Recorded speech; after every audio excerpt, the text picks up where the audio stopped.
누가복음 7장 1절로 10절입니다. 예수께서 모든 말씀을 백성에게 들려주시기를 마치신 후에 가버나움으로 들어가시니라. 어떤 백부장의 사랑하는 종이 병들에 죽게 되었더니 예수의 소문을 듣고 유대인의 장로 몇 사람을 예수께 보내어 오셔서 그 종을 구해 주시기를 청한지라. 이에 그들이 예수께 나와 간절히 구하여 이르되 이 일을 하시는 것이 이 사람에게는 합당하니이다. 그가 우리 민족을 사랑하고 또한 우리를 위하여 회당을 지었나이다 하니 예수께서 함께 가실새에 그 집이 멀지 아니하여 백부장이 벗들을 보내어 이르되 주여 수고하시지 마옵소서. 내 집에 들어오심을 나는 감당하지 못하겠나이다. 그러므로 내가 죽게 나아가기도 감당하지 못할 줄을 알았나이다. 말씀만 하사 내 아이를 낫게 하소서. 나도 남의 수하에 든 사람이요 내 아래도 병사가 있으니 이더러 가라 하면 가고 저더러 오라 하면 오고 내 종더러 이것을 하라 하면 하나이다. 예수께서 들으시고 그를 놀랍게 여겨 돌이키사 다른 무리에게 이르시되 내가 너희에게 이르노니 이스라엘 중에서도 이만한 믿음은 만나보지 못하였노라 하시더라. 보내었던 사람들이 집으로 돌아가 보매 종이 이미 나아 있었더라. 아멘. 현찬양대 찬양 있겠습니다.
아멘. 아멘. 하나님께서 세상을 아름답게 만드셨죠. 그게 하나님의 나라입니다. 그런데 그 에덴에 우리를 두시고 하나님과의 그 관계에서 기뻐하며 또 하나님의 은혜 안에 살게 하셨고, 그래서 부족함이 없도록 에덴 동산을 만드셨는데 하나님이 세운 그 자리를 인간은 교만한 마음에서 또 하나님 되겠다고 떠나게 되죠. 그게 죄입니다.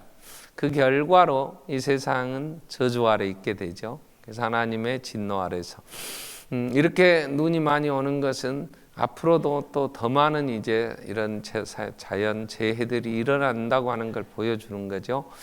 자, 이러한 많은 아픔들은 우리가 에덴 동산에 다시 추방을 당했고, 그래서 예수님이 다시 올 때까지 고통은 계속됩니다.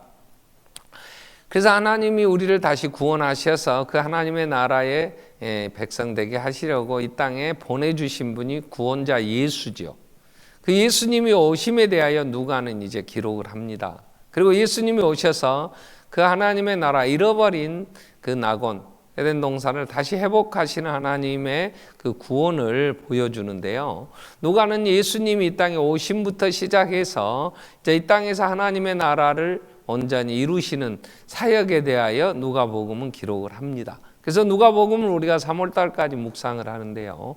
이제 우리가 1장, 2장, 3장에서 이 땅에 오시는 예수님의 그 환경들, 그리고 태어나실 때에 일어난 일들을 얘기하셨고, 지난 우리가 5장에서 지난주에 예수님이 그 백성들을 하나하나 부르심에 대하여, 예수님은 죄와 사망의 법에서 우리를 해방해서 생명의 성령의 법 아래 있게 하시려고 그 모든 죄의 그 값을 지불하시는 십자가에 죽으시며 다시 부활하셔서 하늘 문을 여시는 그 예수님의 사역, 그 결과로 하늘과 땅의 권세를 가지시고 이제 하나님의 택한 백성들을 불러내시죠. 그럴 권세가 있으세요. 그런 권리가.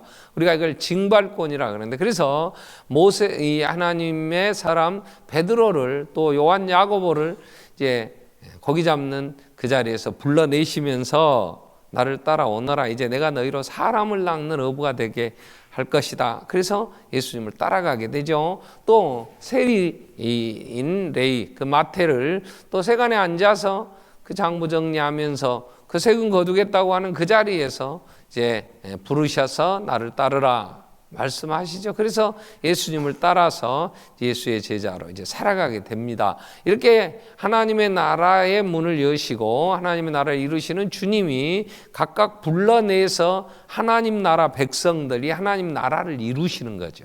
자, 그래서 그 하나님의 나라의 백성들이 어떻게 살아야 될 것인가에 대하여 누가는 6장에서 예수님의 가르침을 쭉 말씀을 했어요. 그래서 오늘 7장 1절에 예수께서 모든 말씀을 백성에게 들려주시기를 마치신 후에 가버나움으로 들어가시니라 그랬어요. 그래서 6장에 보면 예수님이 하나님의 백성이 어떻게 살아야 될 것인가에 대한 얘기를 하시는데, 어떻게 살아야 되냐 그럴 때 딱 한마디, 사랑으로, 서로 사랑으로 종노릇하라 그래.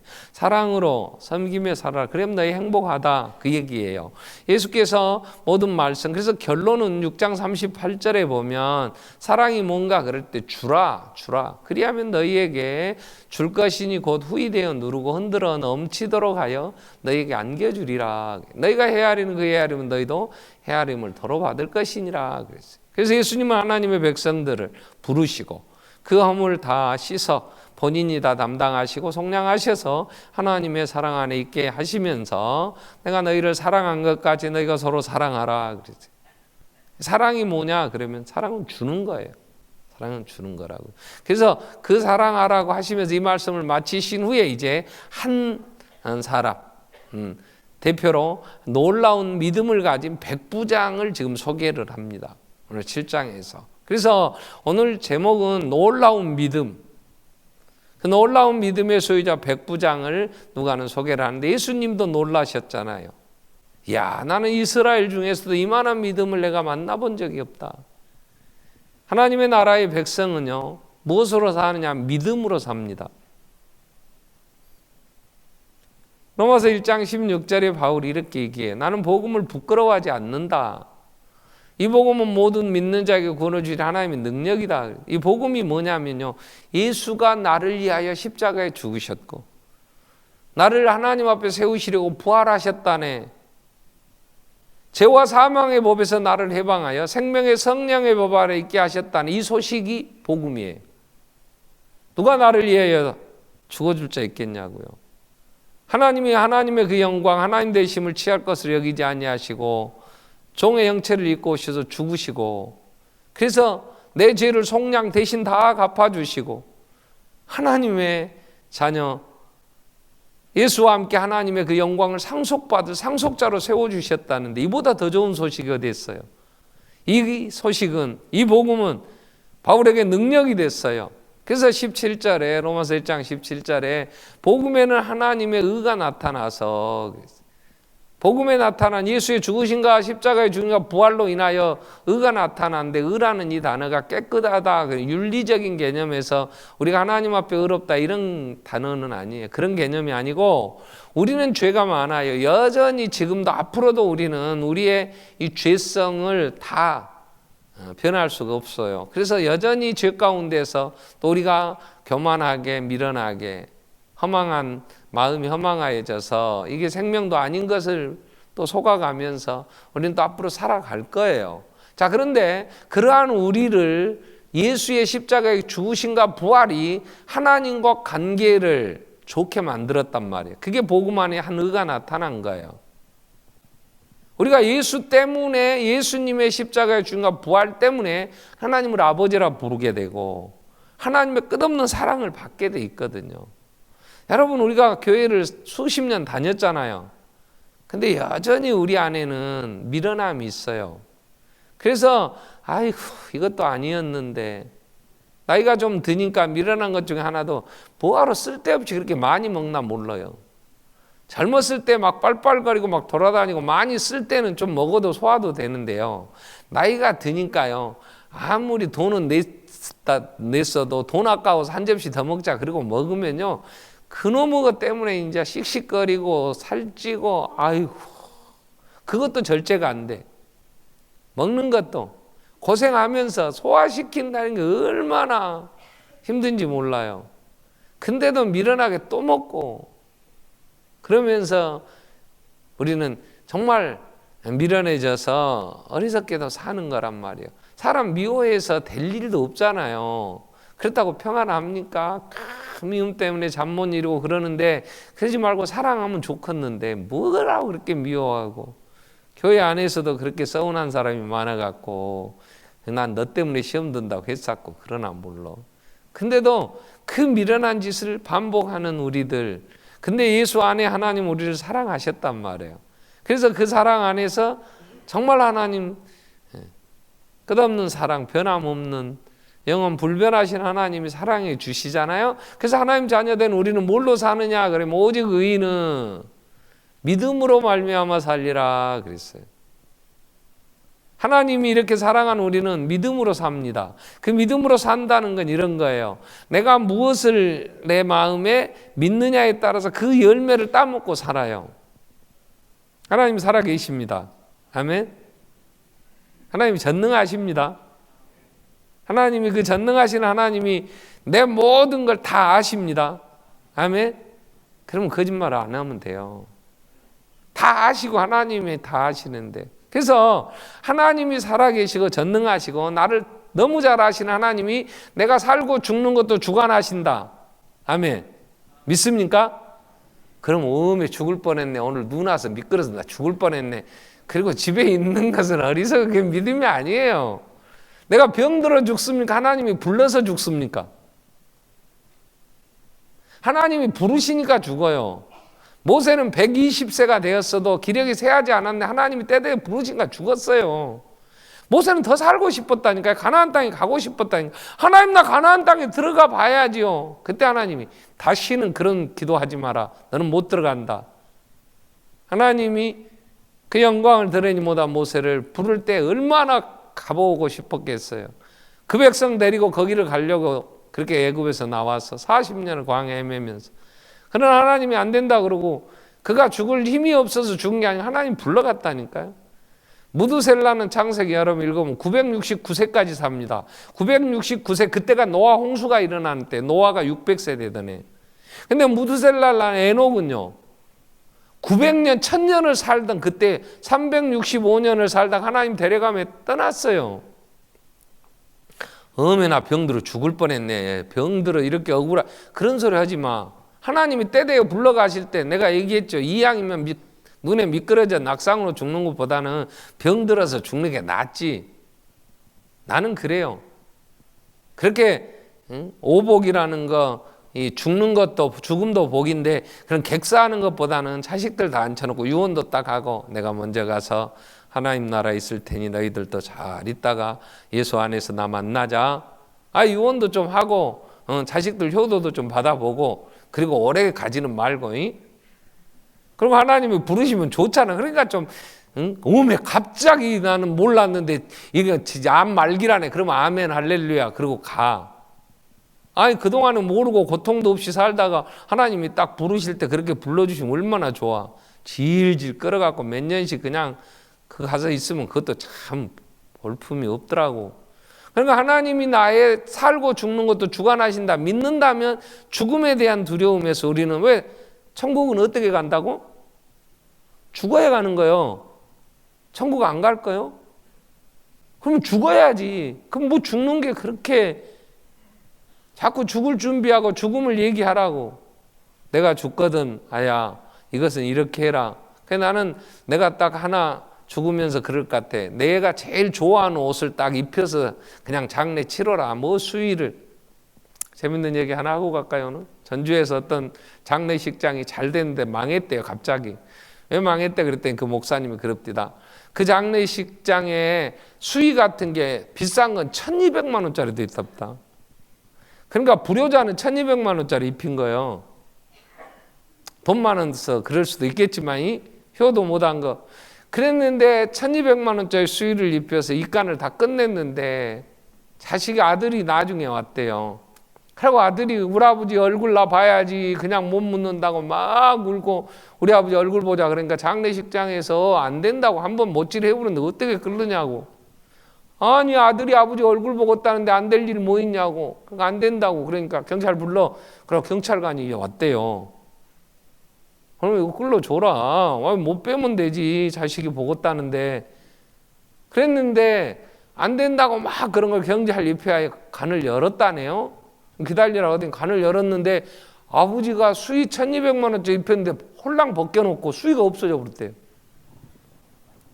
그러고 그 장례식장 망했대요. 지난번에 제가 목사님 두 분한테 전주 계신 목사님한테 얘기 들은 거예요. 그러니까 1200만 원짜리 수의를 자식들 보는 데에서는 돈 받고 입혀놓고 관에다 넣어놓고는 벗겨버려. 다른 데 또 입히고 그러다 망했다네. 그래서 내가 그랬지. 멍청한 것들. 아니 자식이 와서 뚜껑 열자 그러면 빨리 알았다고 좀 기다리라고 빨리 입힐 일이지. 아니 그렇게 머리도 안 돌아간 놈들이 뭔 사업을 한다고. 그럼 망하게 돼 있더라고. 근데 뭐 1200만 원짜리 입혔다고 뭐 지옥 갈 사람이 천국 간다요. 그냥 내 집에 있는 내가 입던 옷 중에 제일 깨끗한 거 딱 입고 죽으면 좋겠더라고. 왜 그러면 염할 이유도 없고. 그리고 나이대로 묻어라 유언해놓고 이 옷이 나한테 제일 잘 어울려야. 그러면 되지. 어쩌든 썩을 거 아니면 태울 거. 뭘 죽음이 그렇게. 믿음으로 사는 것은 내 죽음도 하나님이 주관하신다. 아멘. 가장 선하게 합력하여 선을 이루신다. 믿으면 아멘. 그러면 우리는 죽기를 두려워하며 일생에 매어 종노릇 하는 자들 놓아주러 오신 예수의 구원을 누리고 사는 거예요. 나 죽게 했다고 뭐 너 때문에 내가 죽어 그러지 마. 하나님 다 있으뇨. 사망의 음침한 골짜기를 다닐지라도 난 해를 두려워하지 않는 것은 주께서 나와 함께 하심이라. 그 믿음이에요. 그러면서 시편 39편에 뭐라 그랬어요? 하나님이 내 나를 손 넓이만큼 정하셨다. 하나님 다 정해 놓으셨어요. 그래서 내 종말을 알게 해주시고 내 연한을 알게 해주십시오. 이렇게 기도했어요. 늘려주세요. 내 생명 오래 살게. 이게 아니고 하나님이 내 날을 다 정하셨는데 모세도 인생 70이요 강건하여 80이라도 신속히 가고 날아갑니다. 누가 종말을 알며 누가 그 인생의 끝을 알리까 지혜의 마음 주셔서 내 연한을 알게 해주세요. 그렇게 기도하는 거예요. 자, 우리는 내가 살고 죽는 것도 하나님 손에 있다고 믿으면 죽음에서도 참 쉼을 얻고 자유함을 얻죠. 또 하나 하나님께서 전능하시고 내 삶과 죽음도 주관하시는 분이 내가 부하고 가난한 것도 하나님의 손에 달렸다. 아멘. 믿으면 헌금하는 거 그렇게 어렵지 않아요. 하나님이 내가 부하고 가난한 것도 하나님이 주관하신다. 그러면 하나님 주신 것 하나님 앞에 헌금하고 이웃에게 나누는데 뭐 그렇게 그거 보시고 하나님 뭐라 그랬어요? 주라. 그리하면 후히되어 누르고 흔들어 넘치도록 안겨주리라. 믿는다면 하나님이 살아계시고 우리를 다 아시고 내가 하나님께 드리는 거, 이웃들을 섬기는 거 아신다면, 그래서 하나님 후히되어 누르고 넘치도록 채워주시는 분이라고 믿는다면, 그 드리는 게 뭐 그렇게 손 떨릴 일이요? 헌금하는 게 그렇게 억울할 일이요?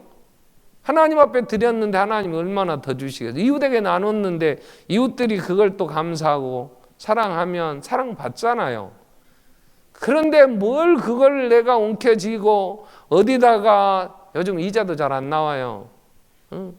코스피 막 그냥 포인트 떨어졌다고 난리치면 이주식에 갔다 저리 할까, 이것 뺐다 저리 넣을까 잠 못 자. 그냥 성경이나 읽어. 하나님이 필요에 따라서 다 채우시고 부하게도 가난하게도. 여러분, 솔로몬은 뭐라고 얘기했어요? 내가 아침부터 저녁 늦게까지, 시편 127편에 1절부터 보면 잠 못 자면서 그렇게 애쓰는데 집을 세우는 것도 하나님이 세워주셔야 된다. 여호와께서 집을 자식을 하나님이 키우시지 않으면 자식 하나 키우겠다고 하는 게 다 수고하니까 헛되단 말이야. 새끼들 스펙이라도 쌓아주겠다고 별짓 다 하지만 그것 갖고 사는 게 아니고 하나님이 내 자녀를, 내 가정을 하나님이 세우셔야 되는 거예요. 나라를 하나님이 세우셔야지. 파수꾼이 저녁에 잘 보쳐 쓰고 국방력 비행기 많으면 나라가 지켜지냐? 그러지 않다는 거예요.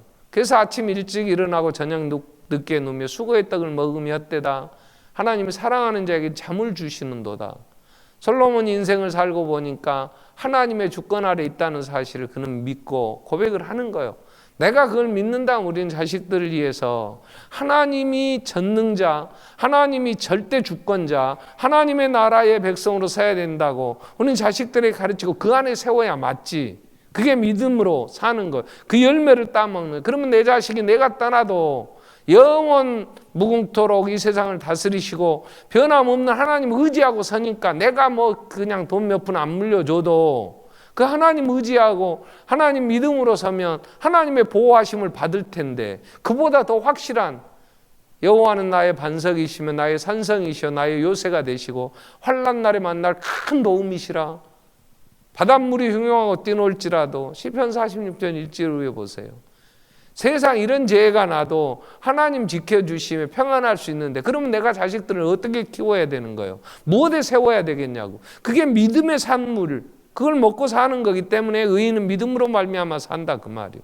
내가 이 하나님이 어디 계시냐? 세상에 네가 그래도 스펙을 쌓아야 돼. 그리고 그거 믿고 세워줬는데 세상에 무슨 그런 것들이 얼마나 경쟁사회에서 얼마나 우위에 접하겠냔 말이에요. 그러다 보니 갈수록 더 힘들어지고 더 나은 애들 때문에 밀리고, 그래서 애타하고 그 걱정되는 부모의 마음에, 그러면 그 믿음의 결과가 뭐냐 그 말이에요. 내가 하나님을 믿었더냐. 그래서 하나님이 부르신 하나님의 백성은 믿음으로 산다는 말은 그 마음에, 자 6장에서 누가복음 6장에서 39절부터 말씀 보면 뭐라고 얘기를 합니까? 믿음이라는 건요, 열매, 행함으로 증명이 됩니다. 증명. 그래서 43절에 못된 나무가 좋은 나무가, 못된 열매 맺는 좋은 나무가 없고 또 좋은 열매 맺는 못된 나무가 없다. 내 안에 나는 믿음이 있어, 나는 믿음으로 살아 그랬는데 삶은 열매가 없다면 그건 죽은 거예요. 나무는 각각 그 열매로 안 하니, 가시나무에서 무화과를 또는 찔레에서 포도를 따지 못한다. 쌓은 선에서, 선한 사람은 쌓은 선에서 선한 걸 내고, 악한 자는 그 쌓은 악에서 악한 걸 내는 건데, 내 안에 믿음이 있다면 이게 입증되는 거예요. 그래서 믿음은 반드시 행함으로 입증이 되는 거예요. 아브라함이 믿음에 그랬어요.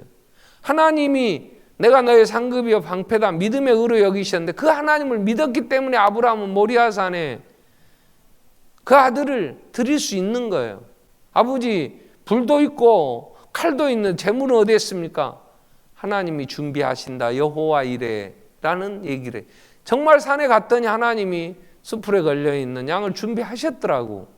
그 믿음.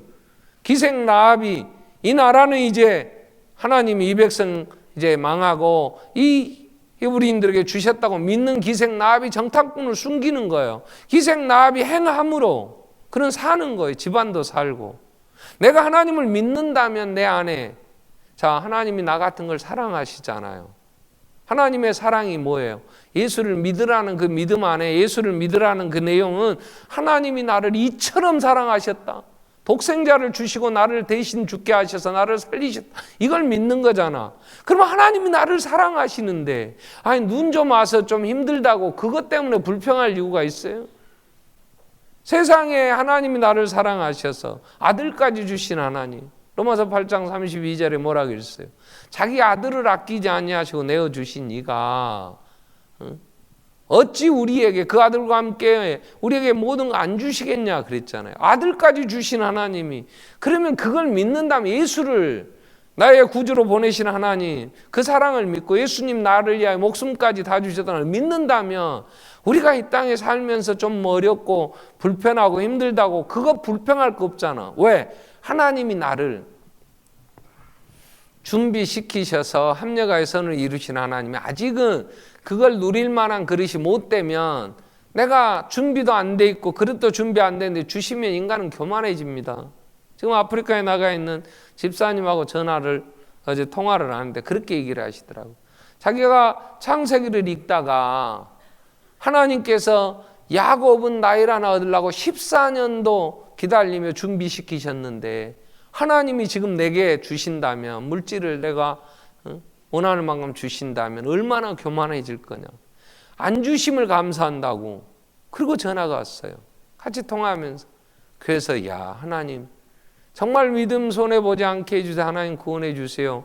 목사는 성도를 위해 기도하는데 그 성도가 말씀을 읽다가 은혜 받고 감사한다고.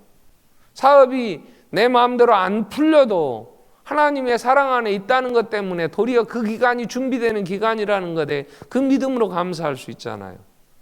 믿음이 뭐냐 그 말이에요. 내가 예수를 믿는다면 하나님이 나를 사랑하심을 믿는 거잖아요.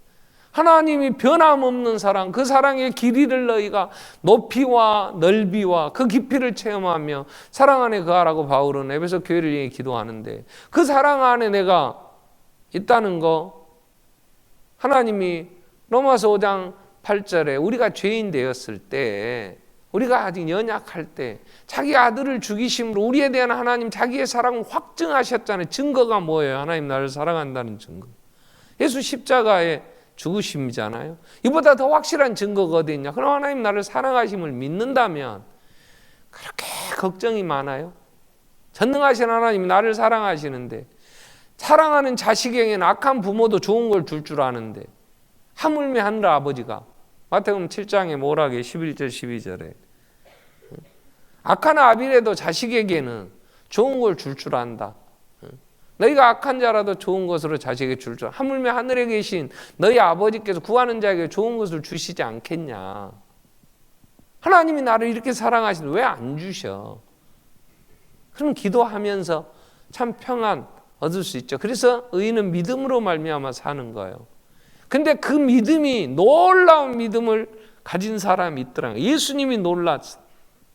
이 믿음을 보고. 그게 백부장의 믿음이에요.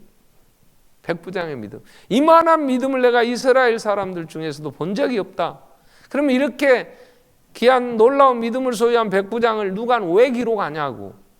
그건 우리가 하나님 백성된 우리가 기 믿음으로 이런 놀라운 믿음이 없이는 하나님을 기쁘시게 할 수가 없어요. 그래서 이런 믿음을 한번 비교하면서 우리가 소유하라고 지금 소개해 주는 거잖아요. 모든 교훈하려고. 그러면 이 백부장의 이 놀라운 믿음이 어떤 믿음이었냐? 그가 그 삶을 보면 백부장은요, 첫째로 노예, 종을 사랑했어요.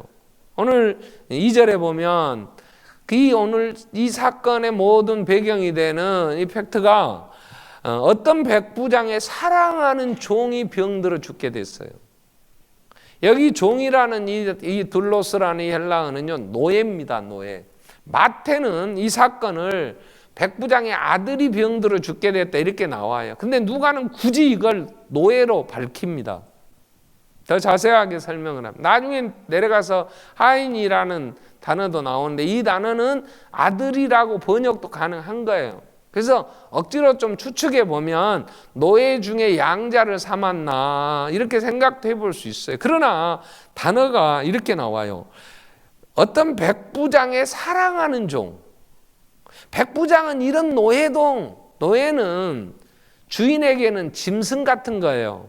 단 하나 내가 소유한 짐승과 차이가 난다면 말할 줄 안다는 것 외에는 죽일 수도 있어요. 팔아버릴 수도 있어요. 별로 유익이 안 되면 다른 거고 교환할 수도 있어요. 우리가 소를 사고 돼지를 사고 개를 사듯이 그렇게 취급받는 거예요, 이 노예는. 그런데 이 백부장은 그 노예를 사랑했어요. 그래서 사랑하는 종, 백부장이 사랑하는 종이 병들었어. 병이 들었으니까 그냥 어떻게 하겠어. 이제 짐승 하나 병들어 죽게 생겼으면 주인이 할 수 없지 어떻겠냐 그러겠지. 그런데 이 백부장이 그 종을 살리려고 예수님에게 간청을 해요. 여러분, 우리는 가끔 저보다 좀 힘 있거나 어떤 자리에 있는 사람에게 뭘 부탁을 하려고 하면요, 굉장히 어려운 겁니다. 목사님 누구 아는 사람 좀 얘기 좀 해주세요. 쉽게 얘기를 하지만 목사는 부탁을 하려면요, 무슨 우리 성도가 이런 일이 있어서 좀 해주세요 이러면 그걸 들어주면 그 사람이 나한테 곤란한 부탁을 할 때가 있어요. 목사님, 제가 지금 이러는데 목사님 이거 하나 해주세요. 왜? 전에 내가 네 말 들어줘서 네가 나한테 해줘라 이럴 때 신앙의 문제가 걸리고 목사의 양심으로 해서는 안 될 일을 부탁할 때도 있다고요. 그러니까 웬만하면 제가 부탁을 안 해요. 누구한테 가서 아는 사람 있어요? 뭐 아는 사람 알기는 하지. 근데 부탁을 해서 그 사람이 그걸 들어주고 나를 빚으로 생각해. 내가 너 한번 해줬어. 언젠가는 너 나한테 진비 갚아야 될 거야. 이런 사람에게 부탁을 하면 다시 나한테 돌아올 때 곤란할 때가 참 많아요. 이 백부장이 이방인이 유대인에게 자기 종의 병을 고쳐달라고 부탁을 한다는 것은요, 그렇게 쉬운 일이 아니에요. 사랑하는 마음이 없이는 이게 안 되는 거예요. 나중에 어떤 얘기를 하더니 나는 그걸 내가 감수하겠다, 그걸 내가 해주겠다는 마음이 있으니까 이게 되는 거예요. 이 백부장은요, 사랑하는 사람이에요. 사랑의 삶을 사는 사람이에요.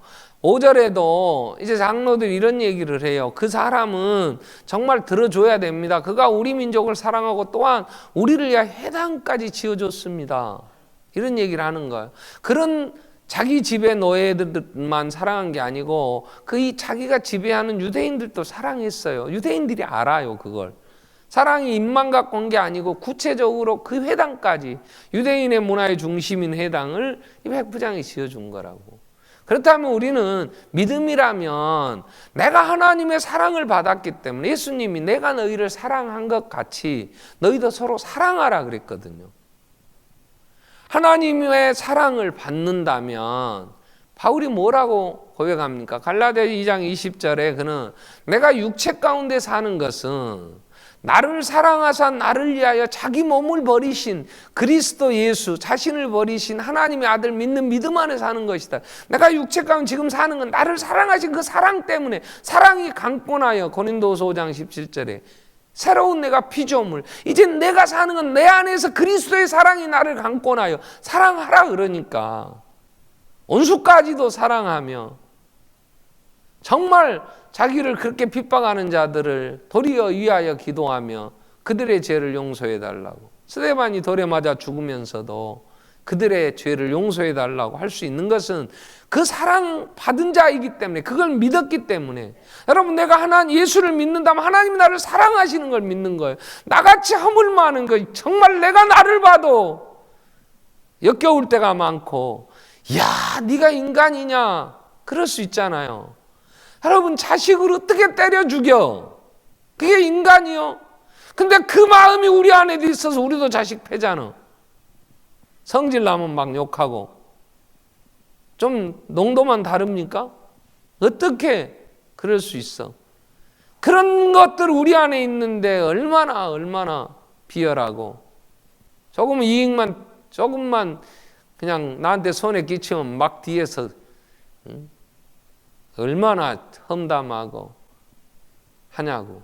내가 나를 봐도 용납이 안 되는데 속 나보다 나를 더 잘하시는 하나님, 그 아들을 죽이시고 사랑하셨는데, 그렇다면 그 사랑 안에서 요한일서 3장 16절 이후의 말씀 보면 이게 사랑이다. 이로써 너희가 사랑을 알고, 그래. 그가 우리를 위하여 목숨을 버리셨으니 우리가 이로써 사랑을 알고, 사랑이라는 건 이런 거예요. 죄인 온수 위하여 죽는 거잖아요. 우리도 형제를 위하여 목숨을 버리는 게 마땅하니라. 그러면서 17절에 뭐라 그래?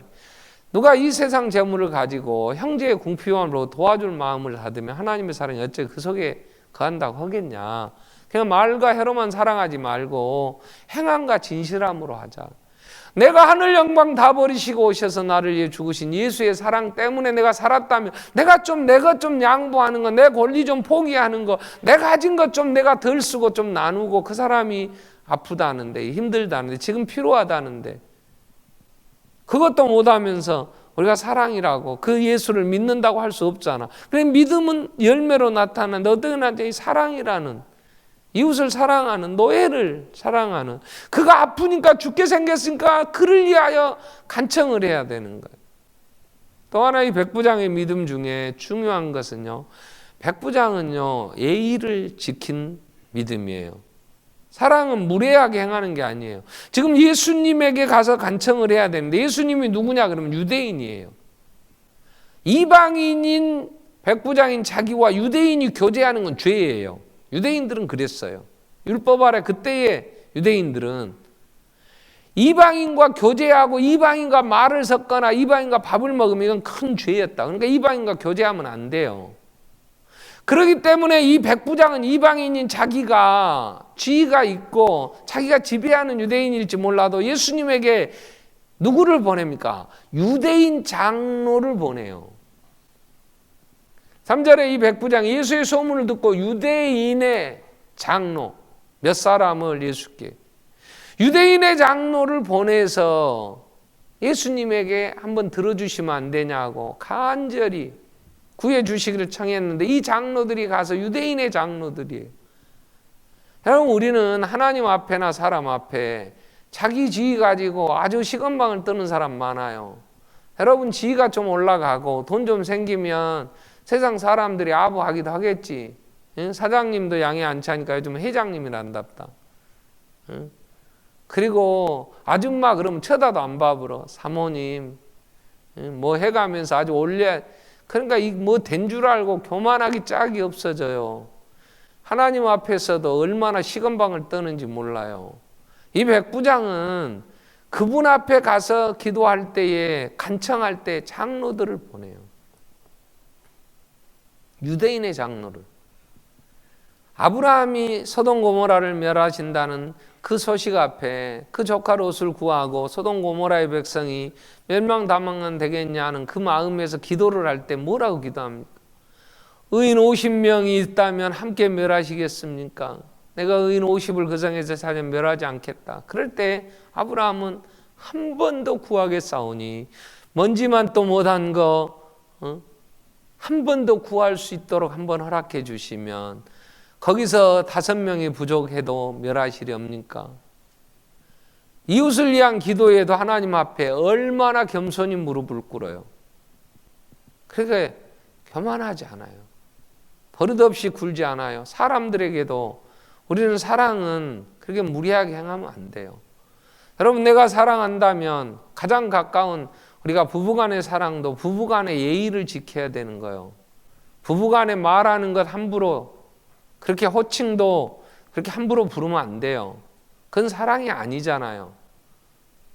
자식들이 내 소유물입니까? 자식을 왜 때려? 왜 함부로 얘기를 하냔 말이에요. 가끔 교회에서도 얘들 때리는 엄마 있다는 소식을 들으면 왜 얘를 때리나? 근데 내 소유물이 아니잖아요. 하나님 내게 맡기셨는데. 그렇다면 예의를 지켜야지. 자식에게도 우리가 깍듯이 존댓말 쓰는 건 아닐지라도 그가 생각하는 것, 그 인격을 어떻게 때려 죽일 수가 있냐고. 그건 아니잖아요. 그건 사랑은 아니잖아요. 그렇기 때문에 우리는 이 백부장은 하나님이 이 땅에 허락하시고 그에게 맡기신 이들은 자기 소유물이 아니라는 걸 알아요. 예수님 앞에도 깎듯이. 그리고 기도를 했는데 하나님 응답하신다고 예수님이 오시니까 집에 오기 전에 이제 자기 벗들을 보내요. 우리 집에 오심을 내가 감당할 수 없습니다. 나는 죄인으로소이다. 베드로가 고기를 밤새 못 잡았다가 예수님이 그 배를 빌려서 말씀 전하시고 깊은 데 던지라 그랬더니 찢어지게 잡혔을 때 딱 한마디 한 고백이, 그게 뭐냐? 나는 죄인으로소이다. 나를 떠나소서. 내가 감히 어떻게 하나님 그 앞에 설 수 있사오리까? 이 백부장은 우리 집에 오심을 감당할 수 없습니다. 말씀만 하시옵소서. 세례 요한은 예수님보다 6개월 먼저 태어났어요. 인간적으로는 이종 사촌 형이에요. 그러나 세례 요한이 뭐라고 얘기합니까? 내 뒤에 오시는 그분은 내가 감히 신발끈 하나 풀어 매드릴 수도 없을 만큼 나는 천한 것입니다. 감당할 수 없습니다. 신들매 감당도 안 될 존재입니다. 하나님의 광대하심을 안다면 그분 앞에 그렇게 건방을 떨지 않아요. 예배하는 거, 이 영광스러운 일, 눈 정도가 막는다면 하나님이 눈 이런 좀 와가지고 오기가 불편해서 예배를 받으시기에 합당하신 하나님이 내가 예배를 못 드린다? 그분이 나에게 어떤 존재였더냐 그러면 아침 7시 예배에 90년 넘으신 집사님이 눈발에 걸어서 오셨더라고요. 제가 그분을 뵈면서 그 안에 하나님을 경외함이 있어요. 하나님을 예배하는 날 아무리 춥고 눈이 오고 미끄러져도 난 가서 예배하리라 그 마음으로 조심히 가세요. 미끄러지지 말고 가세요. 끝나고 인사하면서 하나님이 어떤 분이시냐고. 이 백부장은 하나님 그 예수를 알아요. 그러면서 오늘 9절이 이 놀라운 믿음의 좁은 의미로 해석을 하자면 이 9장에서 우리 예수님이 돌이키시고 예수님께서 들으시고 그를 놀랍게 여겨 돌이키사 따르는 무리들에게 내가 너희에게 이르노니 이스라엘 중에서 이만한 믿음을 내가 만나보지 못했다 이러시는데 그 내용이 7절부터 나와요. 좁은 의미로 9절을 해석한다면 7절에 내가 주께 나아가 기도하지 못할 줄 나는 감당할 수 없습니다. 또 말씀만 하사 내 하인을 낳게 해주소서. 나도 남의 수하에 있고 내 아래도 100명의 병사 부하가 있어서 내가 명하면 내 말에도 권세가 있어서 내 밑에 부하들은 이리 오너라 오고 저리 가라 그러면 가고 나도 내 상관이 나한테 명하면 내가 움직입니다. 이 온 우주 만물을 창조하셨고 주인이신 주인이 병이 떠나라 그런데 왜 안 떠나겠습니까? 주인이시여 말씀만 하옵소서. 이 놀라운 믿음은요 하나님을 알면서 나오는, 하나님을 알아 정확하게 하나님을 알면 알수록 그 믿음이 온전한 거예요. 바른 믿음이 돼요. 지식 없는 소원은 선치 못해요. 여러분 하나님이 전능하시고 하나님이 이 세상을 창조하셔서 오늘도 역사를 주관하신다고 믿는다면 그분이 어느 장소에 제한을 받으시겠어요? 온 우주 만물에 충만하신 하나님이 내가 여기서 오늘 기도할지라도 내 자식이 어디에 있든지 그곳에서 하나님은 역사하신단 말이에요. 하나님의 말씀은 권세가 있고 능력이 있어서 온 우주 만물이 복종하며 순종하게 되어 있단 말이에요. 죽어있는 나사로의 무덤을 향하여 나사로에 나오라 그랬더니 죽은 자가 살아나오는데 사망도 그를 묶어둘 수가 없는 그분의 말씀은 능력 있는 거예요. 그렇기 때문에 우리는 하나님의 말씀을 늘 읽을 때 이 말씀이 생명이 돼요. 이 생명이라는 말 믿음의 근거가 된다고. 제가 올해 2016년 안식년을 갖겠다고 당회에서 요청하고 허락되어서 제가 올해 1년 동안 안식년을 가지려고 해요. 이유는 25년 동안 만석교회가 90년도의 환경에서 지금까지 정말 하나님을 기쁘시게 해드리고 말씀 위에 선 교회로 이웃의 소금과 빛이 되자. 그래서 우리가 지금까지 해왔는데 지금 한국 교회는요 너무너무 어렵습니다. 그래서 제가 지금 한국 교회의 상황들을 진단하고 왜 이런가를 하는 책들이라든가 지난번에 보내주신 책에도 그게 한국 교회가 말씀이 없다는 거예요. 서울의 그 대교회 목사들이 진단하기를 성경을 일평생에 한 번 일독해본 성도들이 찾기가 이렇게 어렵다는 거예요. 한국 교회가 말씀을 안 읽어요. 성경을 안 읽어요. 그러니까 무엇을 해야 될지를 모르는 거예요. 그리고 시대에 편승해서 교회가 빛이 되지 못하고 지금 어렵다고 이구동성으로 그렇게 진단을 해요. 그래서 우리가 이 정말 교회 역사, 하나님께서 지금까지 세계 역사를 진행해 오시며 복음의 역사를 진행해 오셨는데 이런 상황이 될 때에 교회는 어떻게 됐더냐, 사람이 어떻게 변하며 어떻게 정말 대처해야 될 거냐 하는 걸 좀 봐야 되잖아요. 그래서 그 상황들을 진단하고 앞으로 가야 될 25년의 방향 제시를 위해서 제가 시간을 좀 가져야 되고 제 자신도 그 부분에 대한 더 충전이 필요하단 말이에요. 그래서 하려고 해요. 지금 한국 교회가 여러 얘기들을 하나, 현재 우리 한국 교회 상황은 굉장한 침체입니다. 작년에 신천지가 4만 명이 늘어났어요. 지금 한국 교회는 주일학교가 없는 교회가 50%가 넘습니다. 주일학교 학생이 없어요. 50% 이상이. 여름 성경학교를 해준다고 해도 할 학생이 없다니까요. 고령화되고 10년, 20년 지나면 그 노인들이 죽으면 문 닫을 교회가 한둘이냔 말이에요. 왜 젊은이가 없고 왜 어린 생명들이 예수 앞에 주일학교가 없냔 말이에요. 우리의 문제가 뭔가, 어떻게 해야 될 것인가 진단하고 가야 할 방향을 정해야 안 되는데 여기에 믿음이 없어요. 하나님이 이 세상의 주인이고 예수 다시 오신다는 믿음 앞에 우리가 선다면 우리의 자녀들이 이렇게 방치할 수는 없겠죠. 그런데 이 믿음이, 그건 말씀이 없다는 거예요. 말씀을 읽으면 하나님의 말씀은 살아있기 때문에 우리의 심령과 골수를 찔러 쪼개면서 하나님의 말씀이 우리를 세우신단 말이에요. 근데 말씀을 읽지 않아요. 교회가 자막 다 띄우지요. 그러니까 성경 찬송을 갖고 다니지도 않아요. 예배 시간에도 안 갖고 오는데 언제 성경을 펴서 읽냐고요. 창세기를 제가 이번에 다시 이제 읽게 되면서 리브가가 열국의 어미, 그 아브라함의 며느리, 그 족장의 반열에 들어오는 이유는 딱 하나예요.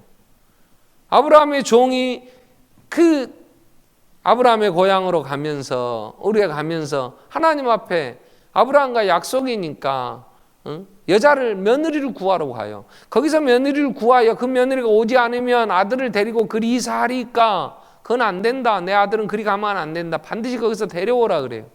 그 가면서 이 종이 이렇게 기도해. 하나님, 제가 가서 누가 하나님 짝지어 주실, 또 하나님이 주실 며느리인지 알 수 없으니 내가 가서 물을 한 그릇 달라고 해서 내게 물을 주는 자매가 있으면 그 자매를 내가 다시 한번 유심히 볼 텐데 그 자매가 내게만 물 주는 게 아니고 내가 타고 간 낙타 10마리 이상 되죠. 이 낙타들에게도 물을 먹이겠다고 그 수고함으로 물을 기르면 이건 하나님이 내게 허락하신 내 주인의 아브라함의 며느리로 하나님이 정하신 자매인 줄 알고 내가 그에게 이 모든 걸 구하고 데려오겠습니다. 조건은 딱 하나예요.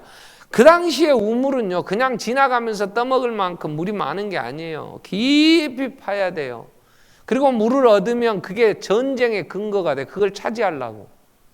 그렇기 때문에 그는 물을 기른다는 건 수고하는 거예요. 이 자매가 수고해서 이 사람에게 물을 주고 그 낙타 10마리가 없는데 그 짐승에게까지 다 주려면 얼마나 수고해야 되겠어요.